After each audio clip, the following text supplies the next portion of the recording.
Okay, folks, we are live. I'm going to unmute everyone and I'll let you know when we're ready for the opening ceremonies.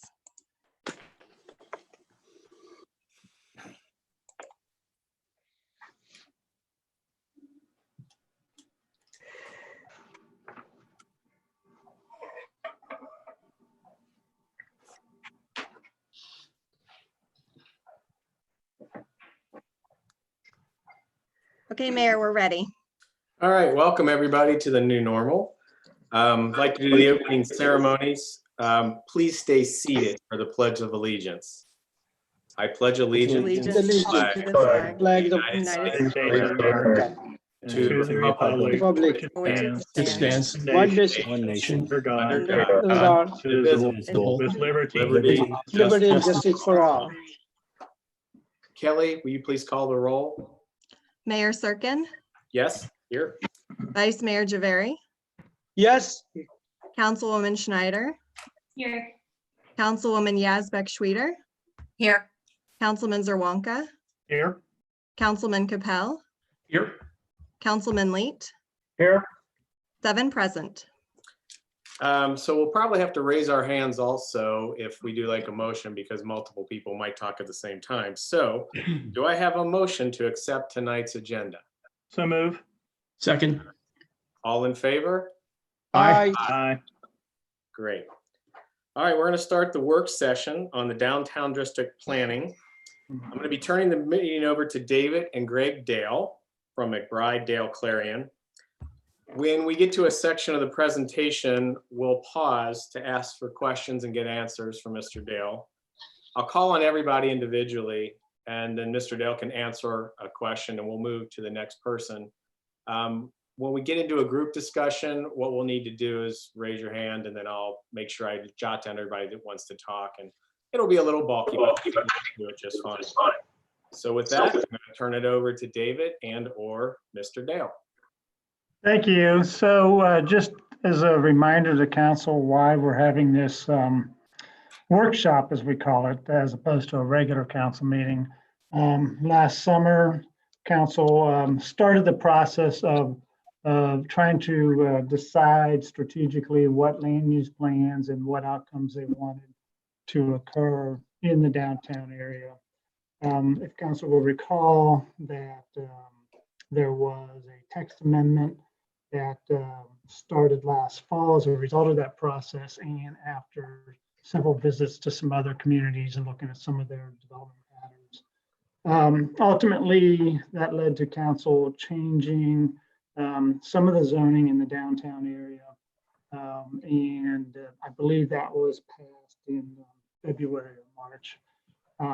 And so the next step in that process, the council started discussing at the retreat in January was, okay, so the zoning handles the regulatory part of it, but what other things might we want to do, and or is there a more proactive vision and strategy that we may have for the entirety of the downtown area? One of the things I want to stress before I hand this over to Greg, who's going to facilitate it, and I should also step back a second. If you recall, I believe the last council meeting in person prior to the coronavirus shelter-in-place rule, council had discussed with Greg under miscellaneous business just some general ideas and thoughts that they had. So Greg synthesized that, and we'll be going over that next. And the other thing I guess I just want to reiterate is, we are council. Your voice is going in and out. Sorry. As council thinks about this strategy for downtown, this is primarily, we're talking about the land use patterns and the development patterns in all of downtown. We certainly will have a conversation within that context about the park area, but tonight's meeting is not about the park redesign ideas that we may or may not have. It is our hope to bring that up to council as a specific item in the future, in a future council meeting. But for now, certainly you can talk in general terms about the park, but any specifics about perhaps the town square parking and any thoughts we might have about refurbishing it and redoing it would be better for a later meeting, not tonight. So with that, Mr. Greg Dale, who all of you have met several times, he's helped us with some of these processes in the past. I will let him take over. Thank you, David. Mayor, members of council, thank you for having me. Kelly, you can go ahead and put the next slide up. So just to expand a little bit on what David was just talking about, I'm thinking that there's two things that we want to try to accomplish here tonight. One is to provide you all with an opportunity to talk about whether or not you feel like the city is prepared with things that are happening in downtown. And there are some moving parts. You've got the library, you've got the town square, you've got discussions of redevelopment. And assuming we ever get back to a new normal, I think the city is anticipating that things will continue to, at least there'll be pressure for change downtown. So the question is does the city, the U.S. City Council, feel like the city is prepared to manage those changes? And if not, what additional approaches or tools are needed to better prepare? So what I want to start off with is the guiding principles that I think you all have in front of you as well. So this goes back to the February 27th council meeting, where we spent a few minutes just kind of giving a preview of this session, and I asked for some comments from council members. And one of the things that you will recall from that meeting, one of the things that happened as you all went around and took turns raising issues and ideas, is it quickly became apparent to me that you all were generally nodding your heads when each other were talking, and you were starting to say similar kinds of things. So I made the observation at that point that maybe what would help as a starting point for this discussion would be for me to just take a shot at putting together what we ended up calling guiding principles, which were largely based on what you all did in that 10 or 15 minute round robin we had. Now I took some liberties of drafting here to try to make it cohesive and make it work as a structure. But my thinking was that I was hoped that we quickly get to a point where we agreed basically on what we're trying to accomplish, the kind of constitutional principles, if you will, for the downtown area, and then turn our attention to the question of how we go about achieving this and what kinds of things the city should be thinking about doing. And I'll talk about that next. But let me just walk through these guiding principles. There's actually 2 slides. And for those folks who might be watching from home, I'm going to take a few minutes and just walk through these. So I'll do 2 slides. And then at that point, I'll talk, and Mayor, I'll turn it back over to you for questions and comments from council. And then we'll go on to the second part. So the first guiding principle talks about diversity of uses. And I think some of the key points here are the multifunctional nature of downtown. As downtowns were historically, this downtown should have multiple things going on: local serving, retail, restaurants and entertainment, employment, residential and civic uses, that there's multiple different things, multiple different functions, multiple different uses that are going on. That is vibrant and family friendly. 2 key points there, one of which is the family friendly, and the other is what I've heard various people in your comprehensive plan actually refers to as alive after 5, meaning, you know, whatever the opposite of the sidewalks rolling up after 5 o'clock is, that this is an area that's active, not just during the business day, but in the evenings as well, but in a family friendly way. Pedestrian friendly environment, I think that speaks for itself. That's a core part of what you've tried to do. The fourth one, human scale. What I tried to capture there is some of the comments that were made about not wanting big featureless buildings that don't relate to the street. So I tried to turn that into more of a positive statement of what we want. And to me, it comes down to human scale, architecturally compatible with the human scale, with the pedestrian environment, a strong physical relationship to the pedestrian oriented streets that we're trying to capture there. A strong central community focal point and gathering place, but, and Kelly, if you go to the next one, but recognizing that you also have another place which is a central gathering place, and that's the Summit Park area. and the downtown should be complementary to that, distinct in scale, character, and design, but also serves as a community gathering space. Residential, residential uses that provide activity and market support for the businesses, but I hear a pretty strong sentiment from council that there's concern that the residential uses not essentially take over the area, that it should not be the dominant land use. And in fact, your comprehensive plan actually says that. It calls for residential and some other uses to be what in the plan are called secondary uses, that the primary uses are the businesses and the retail and the office uses.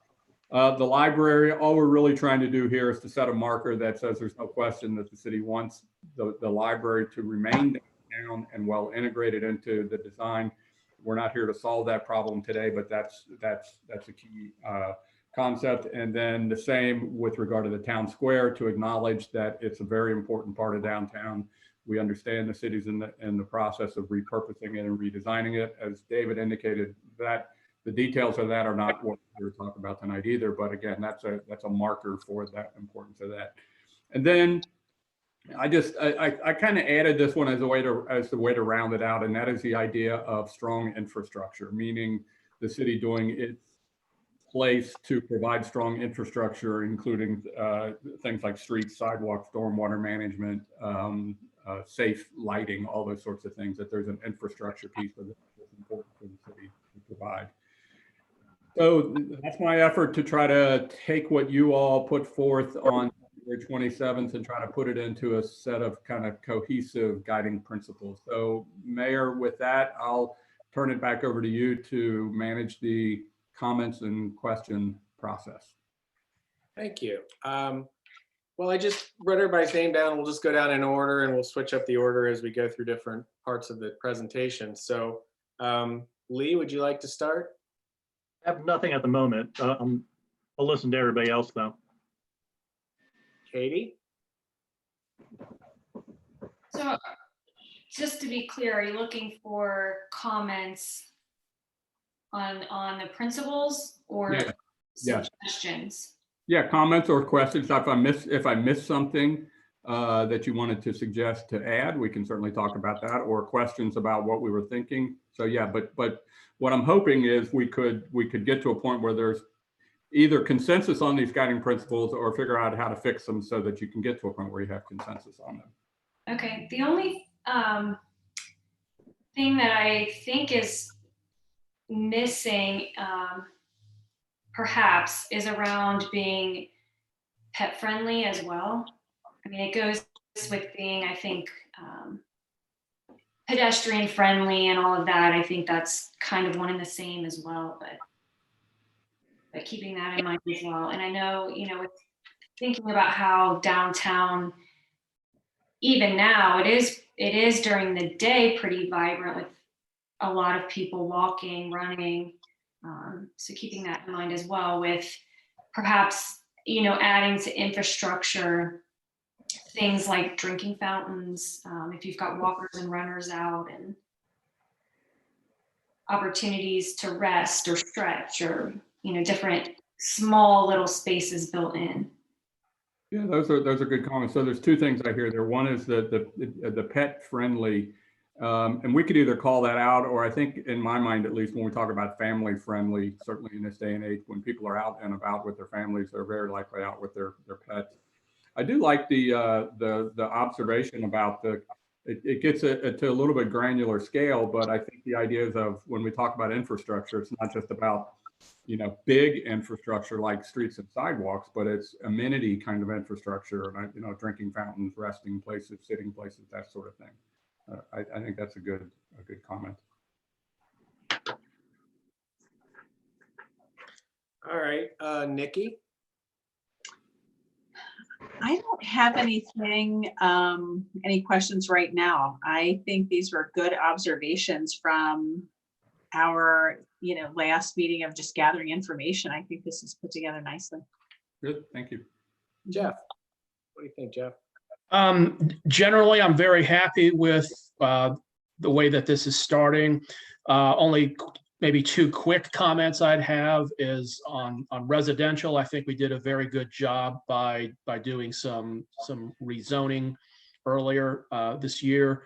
And then on number 5, when it says downtown should be a central community focal point, we'll have to develop that one further and kind of figure out exactly how it'll be a community focal point, especially since some of this, at least some of the big stuff that used to be held in the downtown area got moved to Summit Park. So now we'll have to kind of figure out how to backfill that and figure out now how do we want a new downtown to be its own focal point to complement Summit Park. Yeah, that's a good point. I think the term where I use the term a central community focal point is really maybe talking about there. What does that mean? It's not the community focal point, it's a community focal point. And then we talk about making it complementary to Summit Park, but certainly there could be some more thought given to how those two work together. You know, when you have different events, what is the distinction going to be between one and the other? Great. Joe. Greg, I think you did a great job of summarizing what we talked about a few weeks ago. I have Katie pretty much hit the nail on the head with the water fountains and part of the infrastructure and the doggy thing. I think that's a great thing. Yeah. Okay. I can make those adjustments also. All right, PJ, you're up. No comments. I think Dan has done a good job condensing all the points. So far so good. I don't have any questions. All right, Mark, so I'm just. Mark, I have one addition here. Off of Katie's idea of dogs and water fountains and such. This has been brought up in the past, you know, for bicycles. If businesses could put bike racks as part of their redevelopment plan, you know, to help out with parking bikes downtown. So I remember, I'm just bringing stuff up that you guys have all brought up, and that is a destination. I think Lee's been saying a destination, if that's a restaurant. Joe's been talking about an outdoor restaurant or a bar area. I've heard people talk about a butcher. Things that we don't have, and I would certainly be willing to make that happen with putting some of our own funds into trying to get that destination here. So Mayor, that's a good call. I'm kind of surprised. I don't think I used the word destination in here, but it probably is a key concept that should be. Lee's been saying it for years, so I just, you know, and Yeah. David and Kelly also, so I just, you know, stole it from them basically. Yeah, I just make that word. That's a good. But Those are all very. Greg, to one of Greg's points of creating tools, and you're kind of touching on it, Mark, and that is, do we need to create a separate budget to incentivize what those items are that we want to see in downtown, that we want to draw to downtown? Would that be under the toolbox? Yeah, that's kind a of good. idea? That's a good transition. If you're ready, if you all are ready to move on, that would take us to the next part here. Oh, okay. All right, does anybody else have anything else to say, or we'll move on to Mr. Dale again? Okay, so so good. That was exactly what I hoped we saw, and that is that you all seem to be on the same page a couple months ago. So I'm glad we were able to do that, because what I think is really important then for the discussion to focus on is the so what. So we agree kind of on the key principles that are in play here.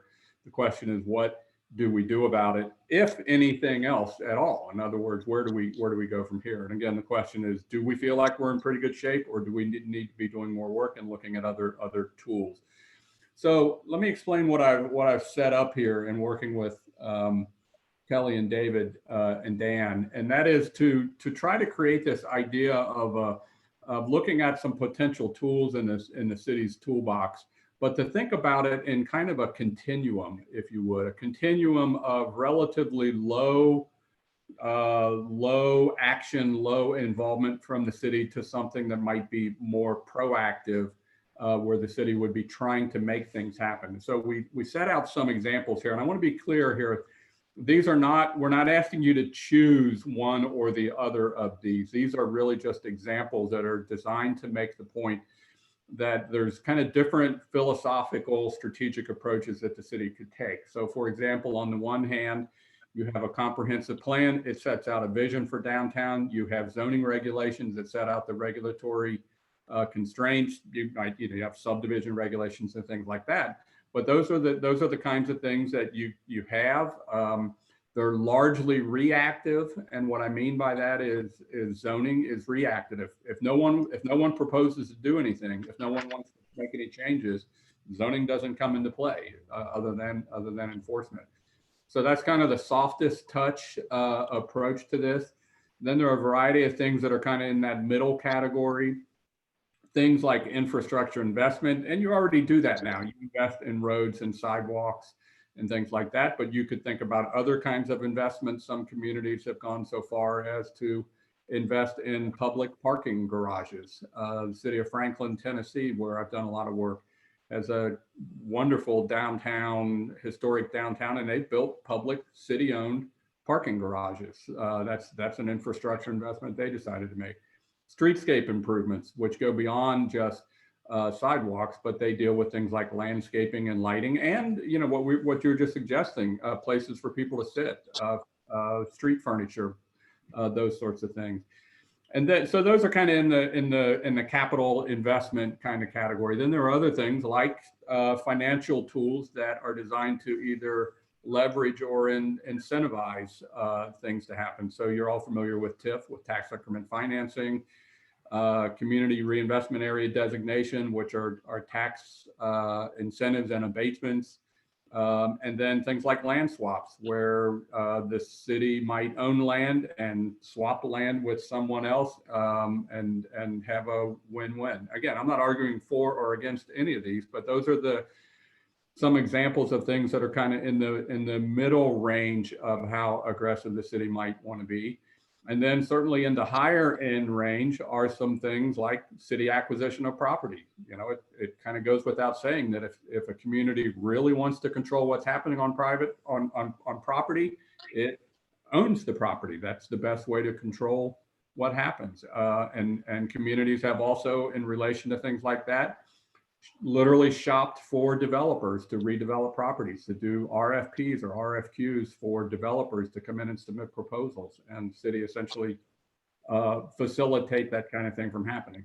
And again, these are not the only tools that are in these categories, and I'm not suggesting that you need to pick from these. I think we just thought it would be helpful to lay out these kind of range of options that kind of set the stage for the discussion about how, if we agree that we have 10 good guiding principles here as we might edit them, how aggressive and what are the kinds of things that we as a city do we want to do to make those a reality. And that could be anything from, let's make sure we have the regulations in place and then we just sit back and let things happen if it's going to happen, to much higher, more proactive kind of things where you're much strong in trying to make things happen. So Mayor, I think I'll turn it back over to you there, because I think it might help just to kind of hear what people think about this question about where council might land on this continuum. Okay, thank you. Joe, what do you think? Well, we pretty much, we're working on the zoning thing. And that falls in with the comprehensive plan. And we just touched base on the infrastructure investments with the sidewalks and not so sure about the public garage. The TIFs, land swaps. I think the big thing there is the high priority, the city acquisition of other properties. I think that's something that we should consider. Knowing what's up for sale and what's not up for sale. That's my opinion at this point. All right, PJ, what do you think? Well, my thing is that if the city does not get involved in acquisition, then we cannot control what kind of shops will be there. So it's going to be hand of developers what they want and where they're gonna make more money, that's where they're gonna give their places to rent or own or whatever. So I think that's a little bit off the things of which we're talking. The rest of them, I love it. I'm glad that we talked about bikes on the Fountain Square. That will enhance the downtown for sure. Water fountain will enhance. So rest of the things is just fine, but I'm just thinking of that way. That's all. Rest of them is just fine. Thank you. Great. Jeff? Yeah, I'll just comment on some of them. The ones listed in the low category with the comprehensive plan and zoning, I think those are very important because that sets the stage for what can and cannot go downtown. And as I mentioned, the last time I talked, we did a very good job in fixing the zoning issues that could have really worked against us had the prior zoning been in place. So I think we're very good there. So whatever happens after that, we should do well at getting the kinds of things we're looking for. Then over in the medium category, I know we've already done about half of those. We've done a lot of infrastructure investment and streetscape improvements. So I think we're pretty good there. One thing that's listed there, we may have to revisit soon enough is the parking issue. If we recall, when we approved the pizza place that's under development right now, we determined that they had enough parking because we were letting them use some publicly available spaces as part of the parking count. However, what happens then if a second type of restaurant, the third type of restaurant goes in there, we'll soon hit a point where these same restaurants can't all be counting the same spaces because obviously only one car can park in a space at once. So long term, maybe medium term to long term, we'll have to figure out the parking issue should downtown become more successful. Then as far as the land swaps and the city acquisition of property, my comment there would be it's definitely something to look for opportunities to do well, but don't go overboard with it. We wouldn't want to pay $500,000 for a $300,000 property or pay $5 million for a $2.5 million property, because obviously you don't do well financially by drastically overpaying for things. Just like if I said I needed a new car and then paid $60,000 for a Ford Focus, okay, well, congratulations, I got a new car, but man, I really didn't do very well for myself. So it's one of those things, look for opportunities, and when the situation is right, pounce on it. But one thing government often does not do well is if there's an opportunity that's not the right opportunity or it's bad financially, be willing to say no and pass on it. So I think that kind of covers my comments on this section of the discussion. Okay, thanks. I'm gonna go to Katie. So I agree on the, kind of low priorities. Those are already in place. And to PJ's point with the city acquisition, I think that it comes down to some of this, how quickly we want to see some of these changes downtown. So if we don't put things in place like incentives to encourage businesses to make these changes, and we kind of wait for it to happen, it's going to take a lot longer than if we kind of give a nudge and make it more beneficial. So, I think some of those things like the TIFs and, maybe looking at the community reinvestment area. And I should know this, but if that is just for residential or if that's something that can apply to commercial property as well, maybe expanding that in the downtown area. But and then to Jeff's point about parking, I think if we want this downtown area to be, the focus to be pedestrian friendly, family friendly, cars and traffic really kind of butt heads with that. And so I think being intentional about how we do parking and building out that infrastructure where you're trying to keep cars on the peripheral of instead of bringing them into the middle where there's more pedestrian traffic. I think that should be something that we really are intentional about. And if the idea is to bring more people down, I mean, that is going to be an issue long term, is how do we deal with all of that influx of traffic? You really want to keep people, you want less cars coming through that Kenwood Cooper, intersection. So I think those pieces stand out to me. Great. Lee? As far as the low and the comprehensive plan, the zoning, I think we've covered that. That's pretty well put into place now. Under the medium, the infrastructure investment, where it gets into public garage, and then we get into TIFs or tax increment financing. We all need to understand those are kind of tied together, and they're meant to be. If we need parking, back to Katie, and I think Jeff mentioned it also, if you're going to need parking, that's where you start to use the TIF in place to pay for the parking, okay? And TIFs are used for public uses, such as public parking. So those are tools that we can use. Those are wrapped around each other a little bit. Community reinvestment area designation, I get that. To PJ's point, I think a couple of you also mentioned it about controlling our destiny, and we've talked about this in the past. We're at a point now with the low points put into place, comprehensive plan and zoning, and some of these other tools. It's about taking advantage of the opportunities as they arise. We haven't been able to do that in the past. We can now. So if opportunities do arise, that we do take advantage of it so we can control our destiny. And that's what our residents have been asking for a long, long time. So I think those are good things. City acquisition of property, again, that gets back to the destination and determination of controlling your destiny again, for lack of better words.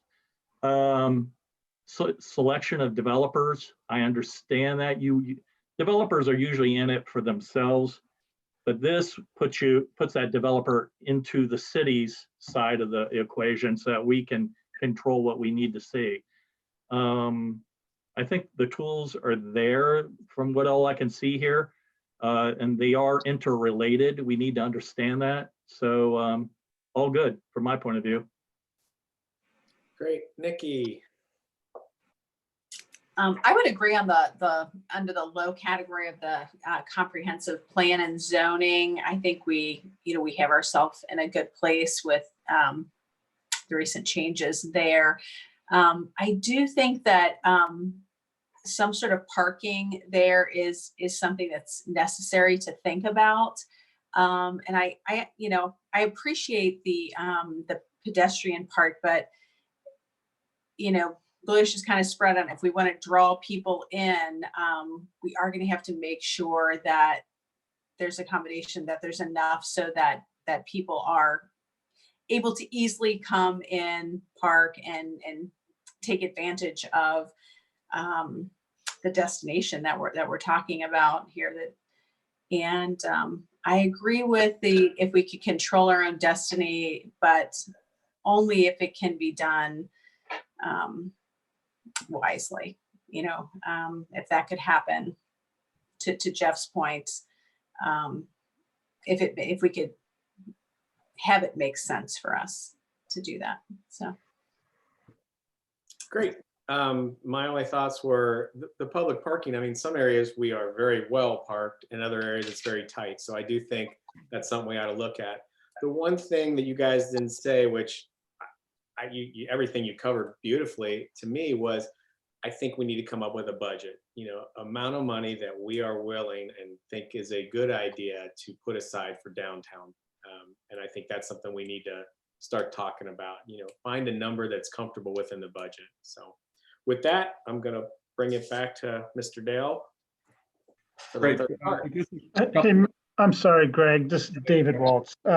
Just wanted to just remind council on the streetscaping improvements and the infrastructure improvement that you have an opportunity to pat yourself on the back a little bit. I know in the agenda packet, I provided you copies of the gateway plans that'll be done this summer. And that wraps up about almost a 10-year, almost $7 million project that we've done is we've slowly gone through all of downtown, replaced all of the sidewalks, made them more handicap accessible. They previously were not. Relocated the trees so that, again, it was more accessible. Got the lawns as well as some of the trees away from the edge of the road where they were under duress and or causing humping of the sidewalks. And then, of course, we've done a lot of some new walls in downtown area, as well as even new traffic lights and what have you. So unless anyone listening to this think that this will be the first time we will spend any money in downtown, that would not be accurate. And the city's been quite committed. And as I said, spent nearly $7 million over the last half dozen plus years. And so you made pretty good progress. That doesn't mean you can't look at more, such as the public garage and the other amenities like water fountains and things like that. But I just wanted everyone to, as I said, to take the opportunity to pat yourself on the back. You have made quite a bit of investment in the downtown area. Great.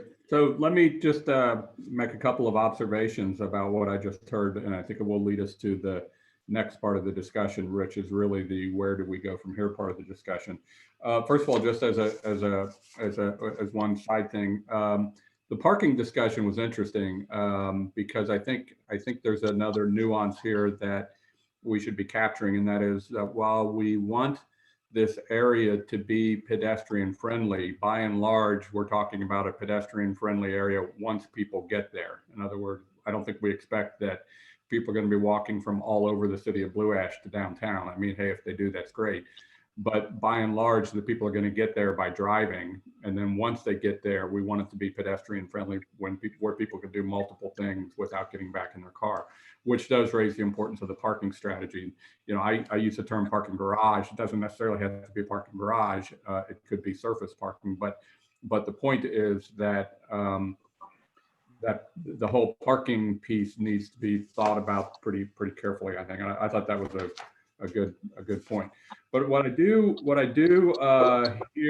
think I hear is, I think it was Katie is the one who said it, you know, it depends on how long we're willing to wait for this to happen. In other words, if we want to try to make something happen soon, we're probably going to have to be proactive in making it happen as opposed to just sitting back and waiting for it to happen a long time.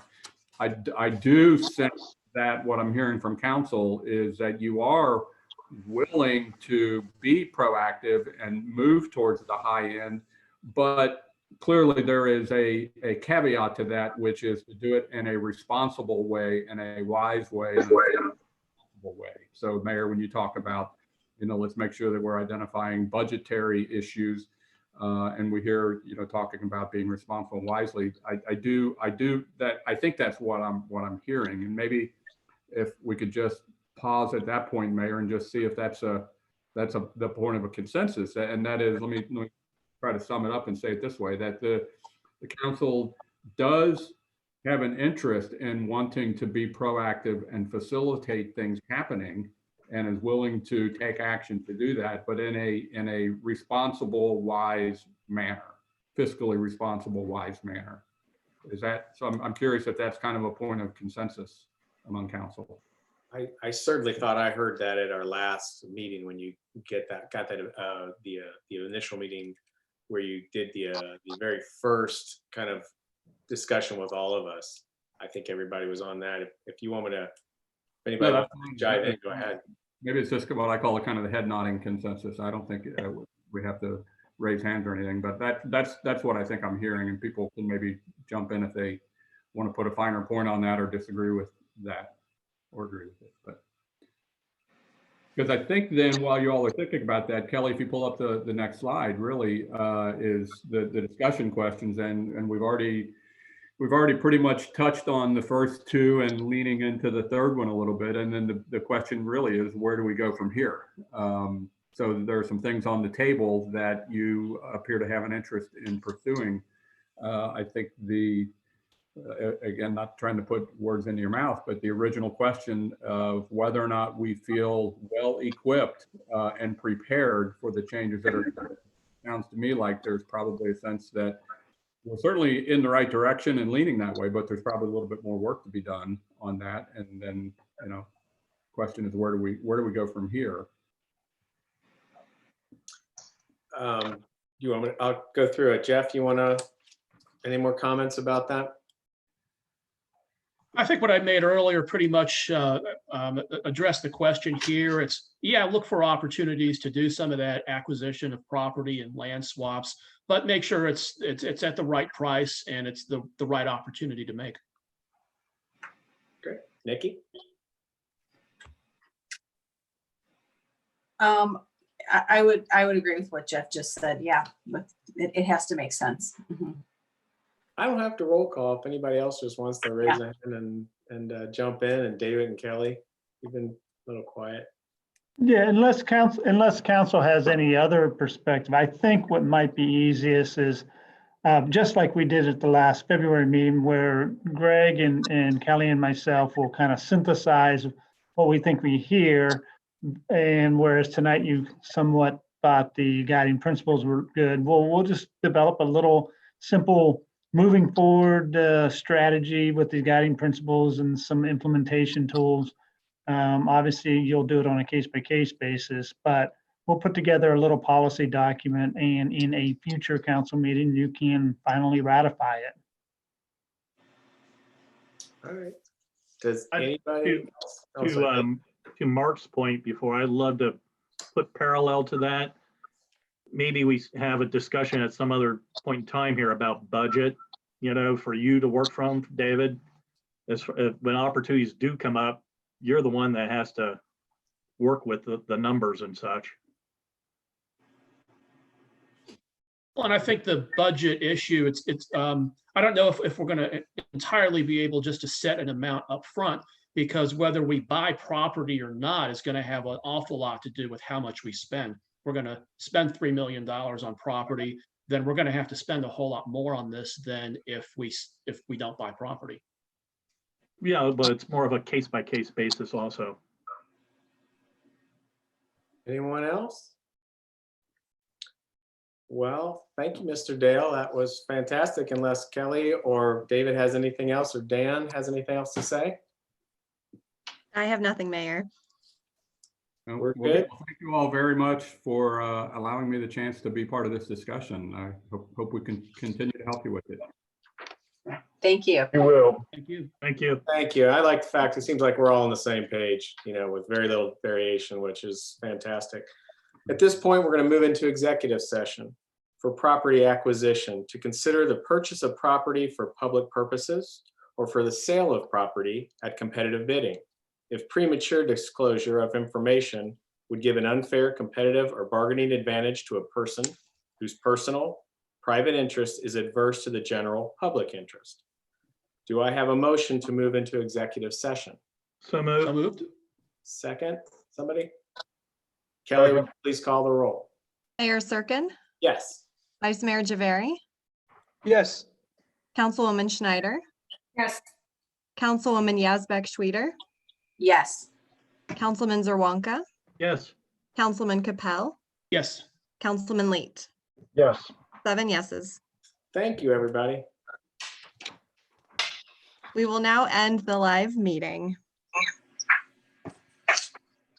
Now we're gonna go on the phone. That's right.